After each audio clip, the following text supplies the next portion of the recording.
Hello दोस्तों, नमस्कार। आप सभी का स्वागत है डीआरके टीवी पर। मैं हूं आपका दोस्त डॉक्टर कन्हैया, बीकानेर, राजस्थान से। साइकेट्रिस्ट, मनोचिकित्सक, काउंसलर, सेक्सोलॉजिस्ट और डी एडिक्शन स्पेशलिस्ट। दोस्तों, बहुत सारे लोगों के प्रश्न हैं, बहुत सारे लोगों की प्रॉब्लम है कि उनके दिमाग से कोरोना का डर नहीं निकल रहा। वो कहीं पर भी जाते हैं, हर वक्त दिमाग में कोरोना चलता रहता है। शरीर में कुछ भी हो गया, किसी को सांस की प्रॉब्लम हो रही है तो कोरोना, किसी को खांसी हो रही है तो कोरोना, किसी ने छींक दिया तो कोरोना, किसी के गले में खराश हो रही है तो कोरोना।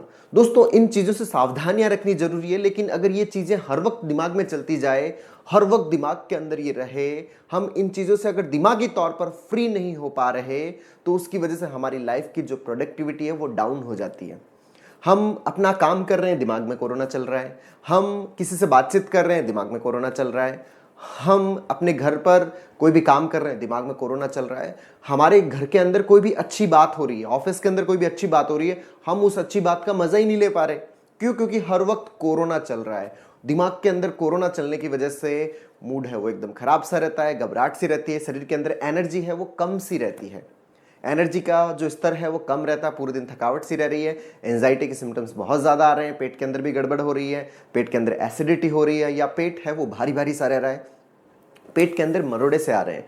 बहुत सारे सिम्टम्स हैं जो इस फियर की वजह से फिजिकल कॉन्सिक्वेंसेस के तौर पर हो रहे हैं। तो लोगों का ये प्रश्न है कि सर, हम इस डर से कैसे निकलें? ये जो दिमाग के अंदर जो ये कोरोना का थॉट चल रहा है, इस थॉट से कैसे फ्री होएं, कैसे अपने दिमाग से इस चीज़ को निकालें?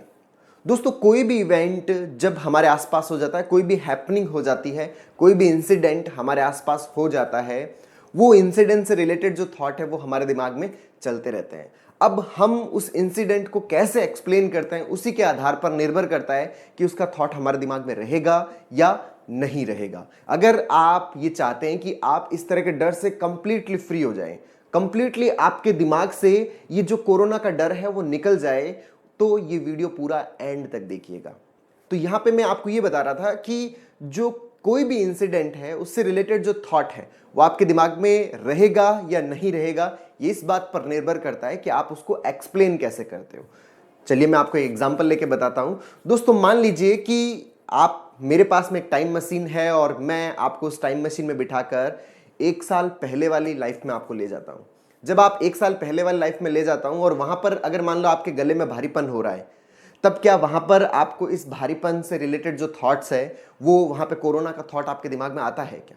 वहां पर कोरोना का रिलेटेड थॉट है वो हमारे दिमाग में नहीं आता। वहां पर हम गले के भारीपन से ऑब्सेस्ड भी नहीं होते, हमारे दिमाग में ये थॉट भी नहीं चल रहा होता कि अच्छा कोई गले में भारीपन भी है क्या। हम आराम से अपना काम कर रहे होते हैं, दवा ले रखी होती है, हमें पता होता है कि 5-6 दिनों में ठीक हो जाएंगे। लेकिन वर्तमान में पिछले 1 साल के इस टाइम पीरियड के दरमियान बहुत सारे इंसिडेंसेस ऐसे हुए हैं जिनमें ये जो थॉट है हमारे दिमाग में कंटिन्यूसली हमारे दिमाग में डाला गया है। पैसिवली हमने एनवायरमेंट से इस चीज को एक्सेप्ट किया है, एब्जॉर्ब किया है कि खांसी कोरोना, गले में भारीपन कोरोना, सांस में दिक्कत कोरोना, हर चीज को कोरोना से कनेक्ट कर दिया गया है। और कुछ लोगों ने जो मीडिया के अंदर या फिर जो सोशल मीडिया के अंदर कुछ ऐसे वीडियोस भी दिखाए गए, जैसे उसके अंदर लोग सड़क पे चल रहे हैं, चलते चलते अचानक नीचे गिर रहे हैं, बहुत सारी लाशों के जो ताबूत है वो दिखाए जा रहे हैं। दरअसल वो किसी मूवीज के सीन्स थे, वो एग्जैक्ट सीन्स नहीं थे, एग्जैक्ट रियलिटी नहीं थी, पर उन सब चीजों को देख देख के दिमाग के अंदर एक मौत का डर है वो सताने लग गया। लोगों के दिमाग में ये आने लग गया कि अगर कोरोना हो गया तो इसका मतलब डेथ है।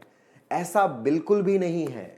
और ना ही अगर आपको कोई खांसी है तो इसका मतलब कोरोना है, अगर आपको छींक आ रही है तो इसका मतलब कोरोना है। हमेशा मतलब कोरोना नहीं है। हाँ, कोरोना के अंदर ये लक्षण मिल सकते हैं, लेकिन हमेशा कोरोना के अंदर यही लक्षण मिलेंगे और ये लक्षण अगर उपलब्ध है तो इसका मतलब हमेशा कोरोना है, ऐसा बिल्कुल नहीं है। अगर किसी को खांसी हो रही है तो इसका मतलब हमेशा कोरोना ही है, ऐसा नहीं है। तो अगर हम इस थॉट से बाहर आना चाहते हैं तो हम किस तरह से प्रैक्टिस करें, अपने डे टू डे लाइफ को किस तरह से प्लान करें कि हम इस डर से बाहर आ जाएं, हम इस थॉट से बाहर आ जाएं। दोस्तों, सारा खेल एक्सप्लेनेशन का है। 1 साल पहले हम इस भारीपन को कोरोना के रूप में एक्सप्लेन नहीं करते थे, जिसकी वजह से हमें ये डर नहीं लगता था। वर्तमान में हम गले में भारीपन है उसको कोरोना के रूप में एक्सप्लेन करते हैं, ये एक बहुत ही ज्यादा नेगेटिव इवेंट के रूप में एक्सप्लेन करते हैं, जिसकी वजह से ये कंटिन्यूस हमारे दिमाग में रहता है। और कोई भी इंसान नेगेटिव इवेंट को फेस नहीं करना चाहता, नकारात्मक जो हैपनिंग्स है उसको फेस नहीं करना चाहता, हमेशा उसके विरोध में रहता है, उससे अपने आप को दूर रखना चाहता है, जिसकी वजह से उसका डर बढ़ता है एस्केप लर्निंग के चक्कर में। और जैसे जैसे डर बढ़ता है वो थॉट और स्ट्रांग होता जाता है और फिर उसको और ज़्यादा डर लगने लग जाता है, फिर वो दिमाग से निकलता नहीं है। हर वक्त वो हमारे जो नॉर्मल थिंकिंग प्रोसेस है उसके ऊपर वो थॉट हावी रहता है। तो अभी का जो एक्सप्लेनेशन है वो गले में भारीपन, वो एक्सप्लेनेशन हो रहा है कोरोना के रूप में।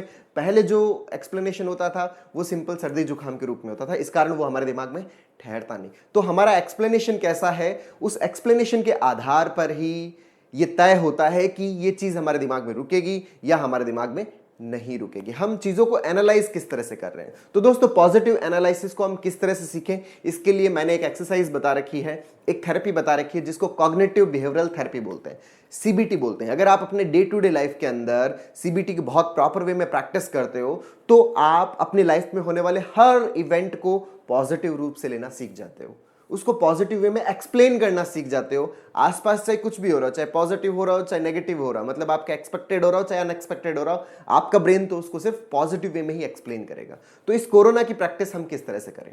दोस्तों आप लोगों ने अगर मेरे 9 वीडियोस पहले के देख रखे हैं जिसमें मैंने सीबीटी के बारे में एक्सप्लेन किया है, बहुत सारे एग्जाम्पल्स के साथ में एक्सप्लेन किया है, अगर आपने देख रखे हैं तो इस वीडियो को आप कंटिन्यूटी में देखें। अगर आपने वो नहीं देख रखे तो आप वो वीडियोस जरूर देखें। जो 9 वीडियोस मैंने अपलोड कर रखे हैं सीबीटी के, वो बहुत ही इंपॉर्टेंट वीडियोस हैं, बहुत सारे एग्जांपल्स के साथ में मैंने वो वीडियोस अपलोड किए हैं। तो ये वाला जो वीडियो है इसके अंदर भी मैं आपको सीबीटी के बारे में बताने वाला हूं। आप लोगों ने जो मेरे पास्ट के जो वीडियोस है पहले जो मैंने अपलोड किए, उन वीडियोस के अंदर मैंने सीबीटी की वर्कशीट के बारे में बताया था। उस वर्कशीट के अंदर 5 कॉलम्स होते हैं जिसमें ए, बी, सी, डी और ई ये कॉलम्स होते हैं, जिसमें ए का मतलब जो होता है वो होता है एक्टिवेटिंग इवेंट। एक्टिवेटिंग इवेंट का मतलब वो घटना जिसके बाद हमारे दिमाग में विचारों की श्रृंखला शुरू हो जाती है। बी का मतलब बिलीफ, मतलब उस एक्टिवेटिंग इवेंट से जुड़ा हुआ हमारा बिलीफ क्या है, हमारे दिमाग में क्या थॉट आता है। सी का मतलब होता है कॉन्सिक्वेंस। कॉन्सिक्वेंस मतलब जो विचार हमारे दिमाग में आया है उस विचार का हमारे मन पर और हमारे शरीर पर क्या प्रभाव पड़ता है। कॉन्सिक्वेंस है वो 4 टाइप्स के होते हैं। सबसे पहला होता है इमोशनल कॉन्सिक्वेंस, फिर होता है साइकोलॉजिकल कॉन्सिक्वेंस, उसके बाद होता है फिजिकल कॉन्सिक्वेंस और उसके बाद होता है बिहेवियरल कॉन्सिक्वेंस। उसके बाद जो डी वाला पॉइंट आता है, डी है डिस्प्यूट, मतलब जो डिसफंक्शनल थॉट है, मतलब उस एक्टिवेटिंग इवेंट से जुड़ा हुआ जो थॉट है वो थॉट अगर सही है तो उसका प्रूफ क्या है, और अगर उसका प्रूफ नहीं है मतलब वो थॉट गलत है तो उसकी जगह more realistic and adaptive thought क्या हो सकता है। और ई का मतलब है इफेक्ट, मतलब अगर मोर रियलिस्टिक और अडेप्टिव थॉट उस एक्टिवेटिंग इवेंट के साथ ही आ जाता तो उसका हमारे शरीर पर और मन पर क्या इफेक्ट पड़ता। ये इफेक्ट भी 4 तरह के हैं, वही emotional effect, psychological effect, physical effect और बिहेवियरल इफेक्ट। दोस्तों ये जो वर्कशीट है मैंने सीबीटी के जो पहले के जो वीडियोस है उसमें बहुत अच्छे से एक्सप्लेन कर रखी है, आप वहां पर और अच्छे से इसको समझ सकते हैं, इसको सीख सकते हैं। चलिए मैं आपको एग्जांपल लेके बताता हूं कि कोरोना से रिगार्डिंग हमें प्रैक्टिस किस तरह से करनी है।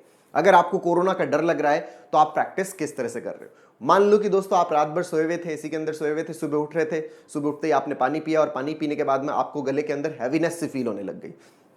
अब जैसे ही आपको गले में हैवीनेस सी फील हुई, ये आपका एक्टिवेटिंग इवेंट। अब दिमाग में कुछ इस तरह के थॉट आने लग जाते हैं कि यार गले में भारीपन तो कोरोना में होता है और मेरे गले में भारीपन है, इसका मतलब मुझे कोरोना हो गया है।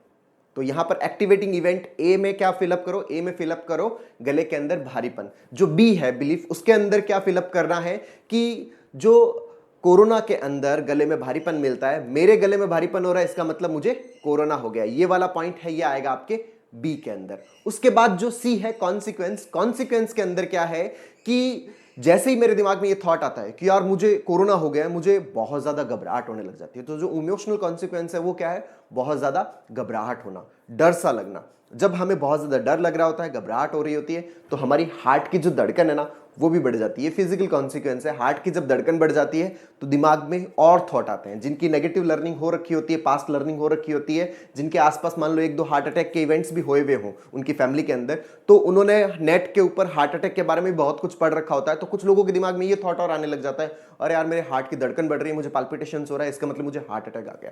तो ये एंजाइटी और बढ़ती है और वो उसके पैनिक का रूप ले लेती है। तो जब भी इस तरह के इमोशनल कॉन्सिक्वेंसेस आते हैं, उसके बाद जो साइकोलॉजिकल कॉन्सिक्वेंसेस क्या आते हैं, जब आपको कोरोना हो गया उसके बाद की सारी पिक्चर दिखने लग जाती है। हर वक्त आप उस थॉट से ऑब्सेस्ड रहने लग जाते हो कि यार कोरोना हो गया, अब तो डॉक्टर्स आएंगे, वो मुझे अस्पताल में ले जाएंगे, मुझे फैमिली से अलग कर दिया जाएगा, मुझे वेंटिलेटर पे डाल दिया जाएगा और उसके बाद जो मेरी डेथ हो जाएगी, मुझे मेरी फैमिली से मिलने नहीं दिया जाएगा। इस तरह के थॉट्स है वो कंटिन्यूस हमारे दिमाग में चलने लग जाते हैं। तो ये तो दोस्तों है साइकोलॉजिकल कॉन्सिक्वेंस। उसके बाद अपन आते हैं फिजिकल कॉन्सिक्वेंस। जब आपको बहुत ज़्यादा एंजाइटी हो रही होती है, जब आपको बहुत ज़्यादा घबराहट हो रही होती है, तो जो हमारा ऑटोनॉमिक नर्वस सिस्टम है उसके एबनॉर्मल एक्टिवेशन से शरीर के अंदर बहुत सारे फिजिकल सिम्टम्स प्रोड्यूस होते हैं। कुछ लोगों के अंदर जैसे सिर के अंदर हैवीनेस सी होने लग जाती है, कुछ लोगों के अंदर हेडेक सा होने लग जाता है, कुछ लोगों के सांस में प्रॉब्लम होने लग जाती है, कुछ लोगों के चेस्ट में प्रॉब्लम होती है, कुछ के पेट में दिक्कत होने लग जाती है। बॉडी के अंदर कहीं पे भी प्रॉब्लम हो सकती है इसके अंदर, वो है इसके फिजिकल कॉन्सिक्वेंसेज। और कुछ लोगों की नींद उड़ जाती है, जब वो बेड पे जाते हैं उनको प्रॉपर स्लीप नहीं आती है, रात को बार बार टूट कर नींद आती है। तो ये है इसके फिजिकल कॉन्सिक्वेंस। और उसके बाद अपन बात करते हैं बिहेवियरल कॉन्सिक्वेंस। बिहेवियरल कॉन्सिक्वेंस कौन से हैं? बिहेवियरल कॉन्सिक्वेंस के अंदर उसकी जो प्रोडक्टिविटी डाउन हो जाती है, वो अपने डे टू डे लाइफ के साथ कनेक्ट नहीं हो पाता, जो डे टू डे लाइफ के अंदर जो मजा आ रहा होता है ना उसको, वो मजा गायब हो जाता, तो वो फिर काम करने में उसका इंटरेस्ट नहीं रहता, काम के ऊपर उसका ध्यान नहीं लग पाता, लोगों से बातचीत नहीं कर पाता, लोगों से इंटरैक्ट नहीं कर पाता। तो दोस्तों ये तो है कॉन्सिक्वेंसेस जो मैंने आपको 4 टाइप्स के बताए, emotional consequence, psychological consequence, physical consequence और बिहेवियरल कॉन्सिक्वेंस। अब अपन आते हैं डी वाले पार्ट पर, जो है डिस्प्यूट वाला पार्ट। डिस्प्यूट के अंदर जो डिस्फंक्शनल थॉट हमारे यहां पर क्या था, एक्टिवेटिंग इवेंट था गले में भारीपन, और इस इवेंट से जुड़ा हुआ ये कि गले में भारीपन कोरोना में होता है, मेरे गले में भारीपन है, इसका मतलब मुझे कोरोना हो गया है। दोस्तों इस चीज का क्या प्रूफ है कि गले में भारीपन हमेशा कोरोना की वजह से ही होता है। जो गले में भारीपन है वो हमेशा कोरोना की वजह से ही होता है। गले में भारीपन के बहुत सारे कारण होते हैं, मतलब इस थॉट का हमारे पास कोई प्रूफ नहीं है कि ऑलवेज जो गले का भारीपन है वो हमेशा किससे जुड़ा हुआ हो, कोरोना से जुड़ा हुआ। इसका मतलब ये थॉट गलत है। तो इसकी जगह मोर एडेप्टिव और रियलिस्टिक थॉट क्या हो सकते हैं? गले में भारीपन है वो आपने ठंडा पानी पिया है उसकी वजह से हो सकता है, रात को आप एसी में सोए हुए थे उसकी वजह से भी आपको मॉर्निंग के अंदर जो थोड़ा बहुत गले में भारीपन हो सकता है, आपको जो एलर्जी हो गई उसकी वजह से भी आपका गले में भारीपन हो सकता है, आपको फेरिंजाइटिस हो गया उसकी वजह से भी आपको गले में भारीपन हो सकता है, आपको सिंपल टॉन्सिलाइटिस हो गया उसकी वजह से भी आपको गले में भारीपन हो सकता है, आपको जो एसिड रिफ्लक्स है, गर्ड की प्रॉब्लम है उसकी वजह से भी आपके गले में भारीपन हो सकता है, आपकी एसिडिटी हो गई उसकी वजह से भी आपको गले में भारीपन हो सकता है। गले में भारीपन के बहुत सारे मोर रियलिस्टिक एंड एडेप्टिव कारण हो सकते हैं। उन सारे कारण को लिखे और उसमें से जो मोस्ट कॉमन आपके साथ हो सकता है, जैसे आप रात भर एसी में सोए हुए थे और आपने सुबह सुबह ठंडा पानी पी लिया जिसकी वजह से आपके गले में भारीपन हो गया। तो दोस्तों जब आपके सुबह सुबह जब आपको गले में भारीपन लग रहा था, उस समय अगर ये थॉट अगर स्ट्रांगली आपके दिमाग में आ जाता कि मेरे गले में जो भारीपन है वो गले में भारीपन, सुबह ठंडा पानी पिया था, रात भर में एसी में सोया हुआ था तो उसकी वजह से मेरे गले में भारीपन हो रहा है, अगर ये थॉट बहुत स्ट्रांगली अगर आ जाता है, क्या अभी भी आपको उतनी ज्यादा घबराहट होगी? नहीं।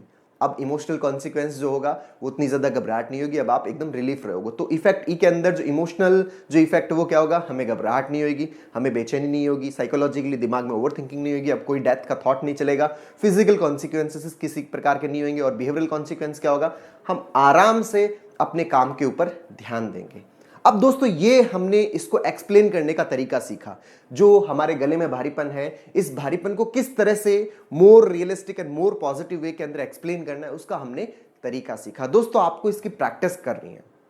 जो कोरोना के रूप में एक्सप्लेन करना है ना, ये एक्सप्लेनेशन भी आपने सीखा हुआ है, जो कंटिन्यूस आपके दिमाग के अंदर जो ये थॉट्स गए हैं, उन थॉट्स की वजह से आपके ब्रेन के अंदर लर्निंग होगी और आपके ब्रेन के अंदर न्यूरल पैटर्न्स बन गए, जिसकी वजह से ऑटोमेटिक ये कोरोना वाला एक्सप्लेनेशन आता है। अब हमें नए सिरे से वापस इस चीज को एक्सप्लेन करना सीखना है। जैसे जैसे हम इस एक्सप्लेनेशन की प्रैक्टिस करते जाएंगे, आपके न्यूरल पैटर्न्स बदलते जाएंगे, धीरे धीरे ऑटोमेटिकली इस तरह का एक्सप्लेनेशन आपका जनरेट होने लग जाएगा। और जैसे ही ऑटोमेटिक एक्सप्लेनेशन जनरेट होने लग जाएगा, आपको गले का भारीपन अब कभी भी ऑब्सेस नहीं करेगा, आपको कभी भी परेशान नहीं करेगा, आप अपने काम बड़ी मस्ती से कर पाओगे। लेकिन ये जो न्यूरल पैटर्न है वो कब बदलेंगे दोस्तों? इसको प्रैक्टिस करने की बहुत ज्यादा आवश्यकता है। आप कंटिन्यूस प्रैक्टिस करें, आप 15 दिन, 20 दिन, महीना भर कंटिन्यूस प्रैक्टिस करें। इस प्रैक्टिस के बाद जैसी आपकी आज स्थिति है, महीने भर आपके बाद में आपकी वैसी स्थिति नहीं होगी। और उसके बाद लगातार इसके प्रैक्टिस करते जाइए। दोस्तों आप इस एक्सप्लेनेशन स्टाइल को अपने डे टू डे लाइफ में जितने भी नेगेटिव हैपनिंग्स होती है आपके साथ में, जितने भी नेगेटिव इंसिडेंसेस होते हैं, उन सब में भी इसको एक्सप्लेन कर सकते हो, इस तरीके को सीख सकते हो। वहां पर मोर रियलिस्टिक और पॉजिटिव जो वे हो सकता है उसमें एक्सप्लेन करने का तरीका ढूंढे। ये दोस्तों टेक्निक बहुत ज्यादा काम की है, बहुत जबरदस्त है हमारे दिमाग को हमेशा पॉजिटिव रखने के लिए। तो दोस्तों उम्मीद करता हूं आपको ये वीडियो पसंद आया होगा। नीचे कमेंट बॉक्स में लिखकर जरूर बताइएगा।